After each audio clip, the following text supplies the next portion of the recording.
I was just sitting down to edit this reading vlog for Halloweekend, and I realised I never did an intro. So hi, I'm Tally. Let's read some spooky books.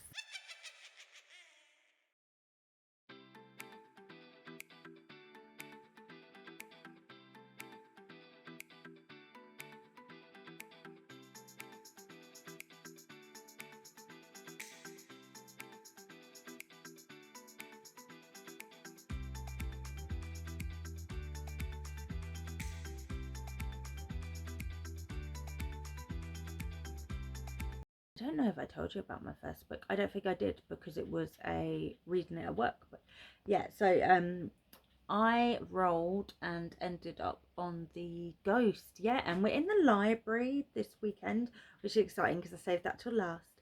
It's creepy is like the buzzword for the library. So I rolled, I ended up on a Ghost, so I'm back on my Ghost excitement. In fact, there was only one weekend in which I didn't get the Ghost in the... No, I've done them every weekend. Yes, I have actually. Because spoiler, the second roll got me the equipment in this room, so that's exciting. But yes, so I got the Ghost, which was the spell. Was it magic on the cover? Skull, spell skull on the cover. So I read Curses and Cold Brews by A.K. Marford and K.L. Morrison. That's it. So this is the second book in the Maple Hollow series, which is paranormal romance small town books. So they're all set in the same town. They kind of have interlocking characters. You could read them as standalones, but then you would be spoiling previous relationships for yourself. Obviously, as they are romances, you know they're going to end up together anyway, so you're not spoiling who's getting together. But you know, you could be reading something about what happened in a previous book that you understand what I mean. You know, it's kind of like the cinnamon bun cafe, the pumpkin spice cafe series, like that. I can't really compare it to anything else because I don't read a lot of romances, but that's the one that popped to mind. Anyway, so this one follows a witch and a demon. So I thought that would be perfect for creepy, because whilst it wasn't, the book itself and the atmosphere wasn't creepy, the characters were kind of on the creepy side, right? Anyway, so yeah, we have Iris, who is a witch. She is the roommate and best friend of one of the characters, Jordan, from the first book. And then we have Ramona, who is a demon. So she makes deals with people for their souls. She finds that when she goes to collect some souls of people that are dying, there seems to be a lot of people dying recently in the town. When she goes to collect their souls, her sigil, like she brands them or whatever, like on the neck or foot or whatever, has been damaged, and their souls have already been taken when she gets there, which is not acceptable, obviously, as a demon. And she would have to explain to the devil why why that she's not collecting the soul she should be collecting. And Iris is, as I said, she's a witch. She's part of the coven. So in this town, if you haven't read or know anything about the series, it's a town where all supernatural creatures can live like out in the open, and they've kind of fashioned themselves as like a Halloween town. So they do get a lot of tourists, and the tourists think they're all actors or all part of like the gimmick and stuff. So people can live out in the open. So there's like a couple, there's are they brothers or cousins? There's two guys that are headless. Their heads are in pumpkin heads, and they like carry them around, and like tourists just assume they're in costume. So Iris works in the town's apothecary with Jordan, who was a character in the first book, and she is just kind of bored. Jordan's very busy with Harlow, who is her partner from the first book, and Iris is feeling a bit kind of left behind, a bit lonely, a bit left out. And she has previously made a deal with Ramona, so she's aware of who Ramona is. She owes Ramona payment for some deals that happened, and she does kind of have a crush on Ramona, and she is bored, and she ends up following Ramona one time to see what she's up to, and they kind of, well, I was going to say they agree, but she just kind of pushes her way into Ramona's like mystery of who's stealing their souls and things. And Ramona quickly comes to realize that, I mean, she has like a little crush on Iris as well. She quickly comes to realize that Iris could be at risk if someone is going after the souls that are destined for Ramona. So that's kind of like their storyline, and romance happens along the way. And yeah, and we did get a little glimpse of it in the first book in an epilogue, so it was cool to see it in this book. And I'm curious about who's going to be in the next book. I'm wondering, there's been lots of chatter about a couple, a werewolf guy and the sister of Harlow from the first book, who runs the coffee shop. They kind of have a flirtation, and I'm wondering if they'll get a book. Maybe they could be the next book, I don't know. But it was enjoyable. I really enjoyed it. I rolled again. I landed on equipment, and for that it is a book with light on the cover, or a light source on the cover, because it's a torch, the equipment. So I've decided to read not a Tempest in Tea, it's the second book in the Tempest in Tea duology. It's Steeping of Blood, and it's the second in the Blood and Tea duology by Hafsa Faisal, and this has vampires in it, so I think that will be fine for creepy. This one, the first book, I kind of described it as Six of Crows with vampires, and I mean, I'm only a few chapters in, but I'm going to stand by that as a description for this for the time being. We picked up straight after the end of the first book, and I read the first book a couple of years ago. Oh no, it was last year. God, it feels so long ago. But like March 2024, and I think I should have read like a synopsis of what happened in the first one before I started this one, because it literally starts right after, and I didn't realize that. But I'm very much looking forward to reading this one. It's one I've been wanting to read because I enjoyed the first book so much, and I just randomly got sent a widget for the audiobook through NetGalley, so that's fabulous and great timing. So yes, I will come back to you when I have some more to say about the book, basically.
Okay, we are almost done with this final week of, or final Halloweekend weekend. But basically, yesterday I read It's Me, Charlie. That was for a prompt for a cover I liked.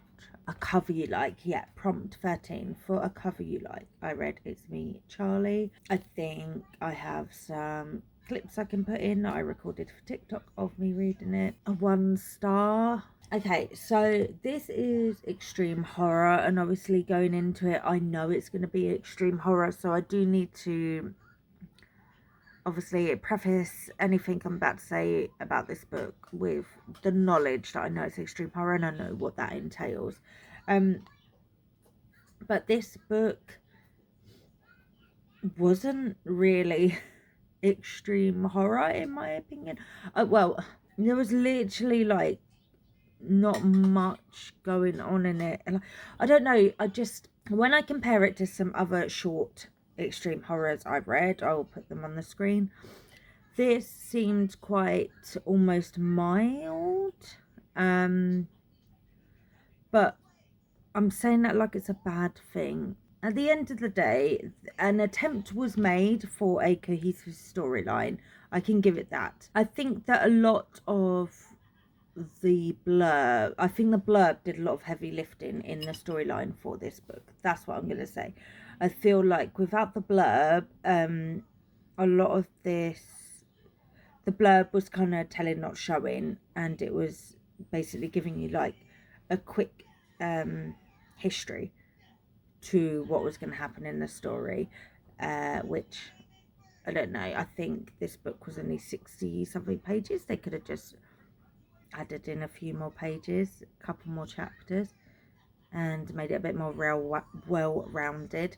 However, putting all that aside, there was just so many grammar and formatting issues, and obviously I know it was indie published, so I don't expect, I mean, I find grammar and formatting issues in traditionally published books, which in theory have the money to be editing them properly or having like rounds of editing, which I don't always expect or assume will happen on indie published books. But for a book that is 67 pages long, I would expect that formatting issues were resolved, and I would expect for basic grammar issues to also have been picked up. It did feel slightly as though it wasn't read through before it was uploaded. That's all I'll say.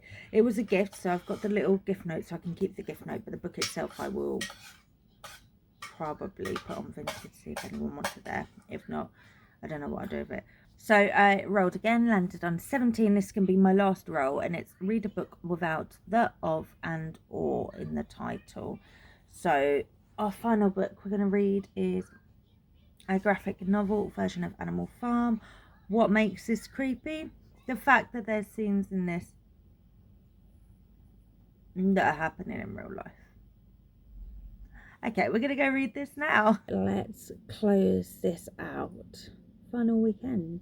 Did I do much to show you? Was there much vlogging elements? In no weekend was there really. So we had our first book, which was the Steeping of Blood. Was that my first book? We had the first book, which was Curses and Cold Brew by A.K. Mulford. This is a paranormal romance. I really enjoyed it. I think I did talk to you about this after I read it. And then A Steeping of Blood, which I read. So the Curses and Cold Brew had the word skull. I could spell the word skull on the cover. A Steeping of Blood was a book with a light source on the cover. This is the sequel to A Tempest of Tea and the ending of a duology. It's a very much kind of Six of Crows with vampires. I think that's actually how it's been marketed as well, because it's the most perfect way to market it. And I thoroughly enjoyed the ending. I've actually realised that over the last couple of weeks I've been reading a lot of books that, a lot of fantasy books that have a heavy element of colonisation in them, which is interesting. So that is a big story beat of A Steeping of Blood. I then read It's Me, Charlie for a cover I liked. I did not like the book though. And then the final books, we had 4 books. Yeah, 4 books, that's great. And final book was the graphic novel edition of Animal Farm by George Orwell. And this particular one, I read it from NetGalley. I thought it was really well illustrated. It's black and white with an accent colour of red, which really was a great pop of colour on different panels. Made me really want to reread the novel as well. I had some book mail this weekend as well, so I'll show you some of that before we close off this vlog. So I had an ARC sent to me. The book is already out, and this is from Sphere, which are, I believe, yeah, Little Brown, and it's Medlock by S.G. Hartnell, and this is a contemporary gothic horror. So I mean, obviously I did request this. I'm very excited to get to this. Look at this awesome cover. I need to have a look to see what the finished cover looks like, but if you enter the garden, no one truly escapes. I think it's like a horror Secret Garden reimagining, which is very exciting. I then was lucky enough to get a finished copy of A Rather Vengeful Accord by Danielle Knight. I'll be reading this ASAP. I'm on the tour for this, so I'll have a review on my socials. Not 100% sure on my date, but sometime in November. But how good does this look? I'm not gonna lie, I've had a love-hate relationship with this cover. The first time I saw it, I didn't really like it. I thought it looked a bit early 2000s kind of paranormal fantasy-esque. But the more I look at it, the more I'm vibing with it, actually. So I have started the book. I've got an ARC. Have started it, but obviously I'm going to continue it now I've got the finished copy. And then I got my Abominable book box subscription, and this is a horror subscription box. I'm based in Scotland. I don't always get it every month, but I get it this month, so I got this. I'm very much, you don't know what books you're going to get. You get two like new books that are kind of newish releases, and then you get one that's a random pre-loved book, which is horror or thriller kind of vibe. So I got this one, which is a book I'm actually had my eye on Futility, and this just looks so good. There's murder, there's body swapping, I think there's female rage. And then Itch by Gemma Moore, and I was really curious about this. I just saw Kayla from Books and Lala reading it, and she gave it quite a low ratings. Now I'm a bit nervous, but I have another book by this author. Possibly I have two books by this author on my shelves. So I had two books on my shelves by this author. One I haven't read, one I did read, and I did put it in my unhaul pile recently.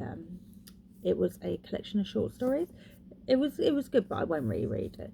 So I'm intrigued now because I keep getting this author's books from this particular book box, and I'm nervous. And then the book that's a pre-owned one is this that I haven't heard of before, The Voices by F.R. Tallis, and it's set in the 70s.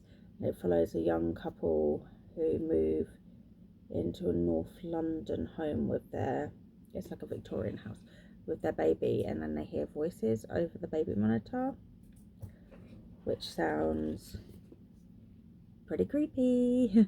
Yeah, so I just thought I'd give you a little. Oh, this has been blurred by Kylie Lee Baker and Eric Hill. Oh, this has been blurred by a lot of people who I like.